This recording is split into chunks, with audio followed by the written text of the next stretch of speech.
নবীজি হযরত মুহাম্মদ সাল্লাল্লাহু আলাইহি ওয়াসাল্লাম এর মা আমেনা বিনতে ওয়াহাব ইসলাম প্রচারের পূর্বেই ইন্তেকাল করেন। তিনি তখন ইসলাম গ্রহণ করার সুযোগ পাননি, কারণ তখনও নবুয়তের ঘোষণা আসেনি এবং ইসলামের শিক্ষা প্রচার শুরু হয়নি। তাই তাকে সরাসরি মুসলিম বলা যায় না, কারণ ইসলামী শরীয়তের দৃষ্টিতে মুসলিম হতে হলে ঈমান ও ইসলাম স্পষ্টভাবে কবুল করতে হয় এবং তা নবী বা রাসূলের মাধ্যমে প্রকাশিত হওয়ার পরই সম্ভব হয়।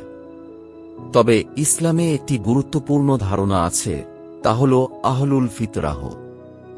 এর অর্থ যারা এমন সময়ে বা পরিবেশে জন্মগ্রহণ করেছেন যখন সত্য দ্বীনের বার্তা তাদের কাছে পৌঁছেনি, তারা এক প্রকার স্বাভাবিক ধর্মীয় অবস্থায় ছিলেন। ইসলাম অনুযায়ী এসব লোকদের উপর আল্লাহ সুবহানাহু ওয়া তাআলা বিশেষ ন্যায় বিচার করবেন। তাদেরকে কিয়ামতের দিন আলাদাভাবে পরীক্ষা করা হবে অথবা আল্লাহর রহমতের ভিত্তিতে বিচার করা হবে।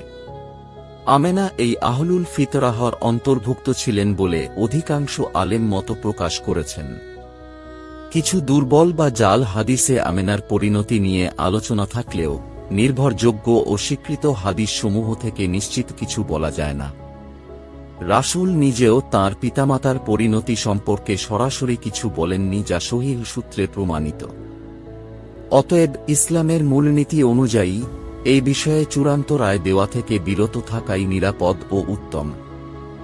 মুসলমান হিসেবে আমাদের কর্তব্য হল নবীজির মা আমেনার প্রতি সম্মান প্রদর্শন করা, তাদের জন্য দোয়া করা এবং তাদের পরিণতি আল্লাহর ওপর সুপর্দ করা।